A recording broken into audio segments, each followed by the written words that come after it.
তারা সরকার বিরোধী যে মানসিকতা থাকা দরকার, কারণ সরকারটা মালিক শ্রেণীর স্বার্থ রক্ষা করছে, সেই জন্যে যে ভূমিকা ট্রেড ইউনিয়নের দিক থেকে থাকা দরকার ছিল, সেই ভূমিকা ট্রেড ইউনিয়নের দিক থেকে 60-এর দশকে আমাদের দেশের শ্রমজীবী মানুষ তারা পাননি। আর না পাওয়ার ফলে এআইটিউসির ভেতরের একটা অংশ তারা সিদ্ধান্ত নেন যে আমাদের শ্রমজীবী মানুষের স্বার্থ দেখার মতো একটা ট্রেড ইউনিয়ন করতে হবে। আপোষ করে, মালিক শ্রেণীর সাথে আপোষ করে অথবা সরকারের সাথে আপোষ করে ট্রেড ইউনিয়ন কাজ করতে পারবে না। তাহলে সেই জায়গাটার মধ্যে ট্রেড ইউনিয়নকে যদি শ্রমজীবী মানুষের স্বার্থ রক্ষা করতে হয়, তখনই আলাপ আলোচনার ভিত্তিতে ওই 1970 সালে আমাদের centre of Indian trade unions, অনেকগুলো ইউনিয়নের সমাহার, আজকে সারা ভারতবর্ষের 4500-এর উপর ট্রেড ইউনিয়ন, তারা CI2-র অন্তর্ভুক্ত, CI2 অ্যাফিলিয়েটেড, CI2 অনুমোদিত ইউনিয়ন তারা। তাহলে এই 1970 সালে যে লড়াইটা শুরু আমরা করি, আজকে 56 বছর আমরা পার করলাম। এই সময়ে লড়াইয়ের ইতিহাসটা কি? ঐক্য এবং সংগ্রামের ইতিহাস। শ্রমজীবী মানুষের মধ্যে ঐক্য স্থাপন করো, এবং এই ঐক্যটাকে যত বেশি মজবুত করতে পারবে, তত তুমি তোমার লড়াইটাকে শক্তিশালী করতে পারবে। শ্রমজীবী মানুষের মধ্যে যদি বিভাগ থাকে, বিভেদ সেখানে আমাদের শ্রমজীবী মানুষকে বিভক্ত করে দেয়, তাহলে পর লড়াইটাকে শক্তিশালী করা যাবে না।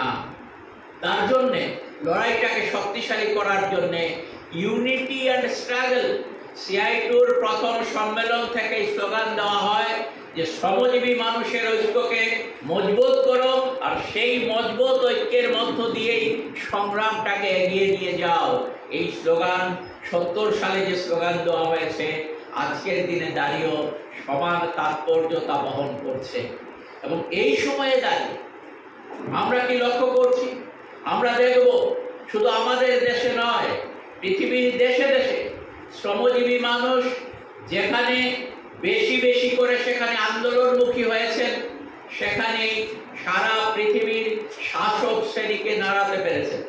আমি শুধু আপনাদের বোঝার জন্য একটা হিসেব এখানে দিচ্ছি, যে আপনারা জানেন সবাই যে 1886 সালে চিকাগোর হে মার্কেটে শ্রমিকদের লড়াইয়ের মধ্য দিয়ে সারা পৃথিবীব্যাপী 1890 সাল থেকে আমরা মে দিবস পালন করে আসছি।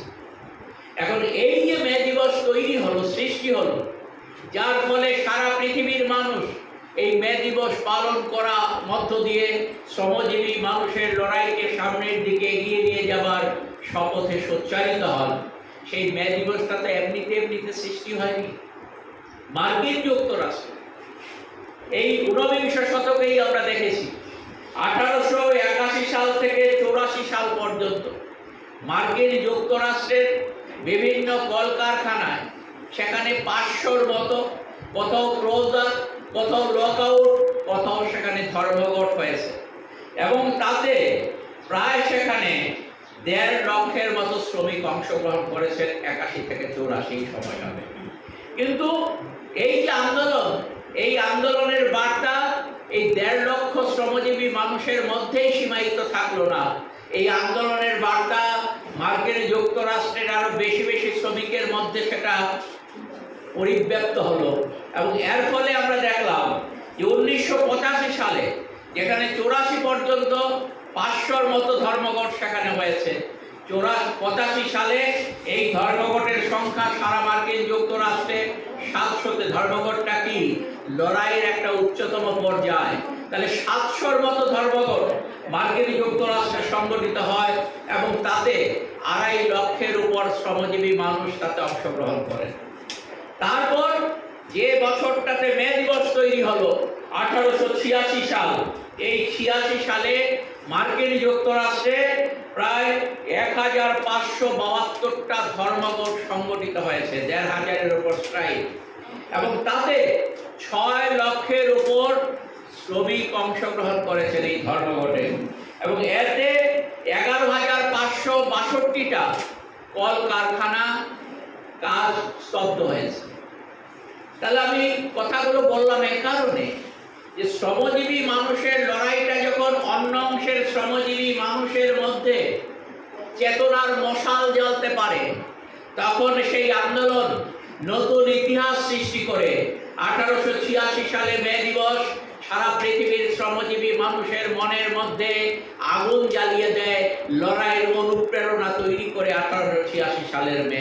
ঠিক একইভাবে আমাদের ভারতবর্ষের মধ্যে আজকে আমরা লক্ষ্য করছি, আমাদের ভারতবর্ষে আমরা যারা এই CI2-র মধ্য দিয়ে একটা সুখী সমৃদ্ধ সমাজ গড়ার লক্ষ্য নিয়ে কাজ করছি, আমরা যারা এই ভারতবর্ষের বুকে সমাজতন্ত্র প্রতিষ্ঠার লড়াই আমরা করছি, কারণ আমরা জানি এই পুঁজিবাদী সমাজ যখন আছে, পুঁজিবাদী সমাজ যতদিন থাকবে ততদিন পর্যন্ত আমাদের শ্রমজীবী মানুষের মুক্তি আসতে পারে না।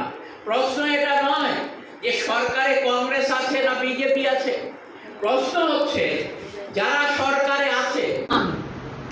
29টি আইনকে সংশোধনের নামে 4টি শ্রমকোড করেছে মালিকের স্বার্থে, শ্রমিকের স্বার্থে নয়। সমস্ত শ্রমকোড মালিকদের স্বার্থে, যাতে আরো বেশি করে শোষণ করতে পারে, আরো বেশি মুনাফা লুণ্ঠন করতে পারে, আরো বেশি করে মানুষকে সর্বনাশের মুখে ফেলে দিতে পারে। আপনারা দেখেছেন ILS হাসপাতাল আগরতলা শহরে বেশি দূরে যেতে হবে না।